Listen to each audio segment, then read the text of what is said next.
இயேசுவே தேவன். ஆமென். பழைய ஏற்பாட்டில் ஒரு முக்கியமான வசனம் உண்டு. உபாகமத்தின் புஸ்தகத்திலே நான் வாசிக்க முடியும். 6வது அதிகாரத்திலே 4வது வசனத்திலே, இஸ்ரவேலே கேள், நம்முடைய தேவனாகிய கர்த்தர் ஒருவரே கர்த்தர்.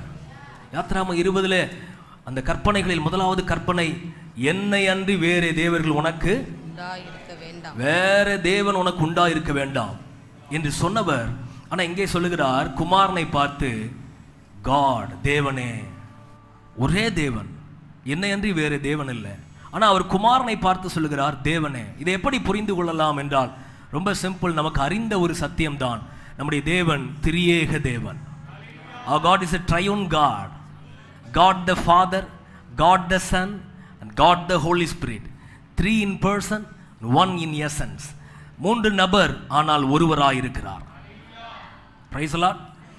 குமாரன் தேவன் என்று யோவான் 10 அதிகாரத்தில் சொல்லப்பட்டிருக்கிறது.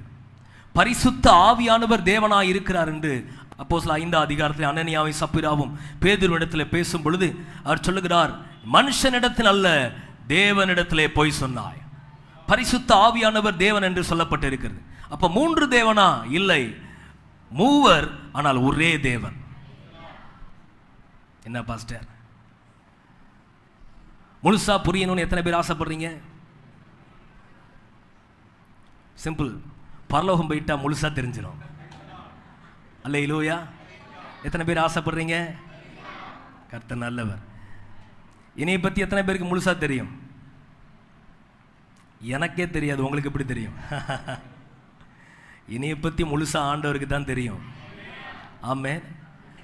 நம்மளையே நமக்கு தெரியலையே. அவர் அறிய முடியாத தேவ மகிமையுள்ளவர். அவரை பார்க்கணும்னா இந்த மூலையில் பார்க்க முடியாது. நம்மை தேவன் முழுமையாய் மறுரூபமாக்கும் பொழுது, மகிமையில் அவரை பார்க்கும்போது தான், ஓ, ஹவ் கிரேட் இஸ் அவர் காட். ஹல்லேலூயா.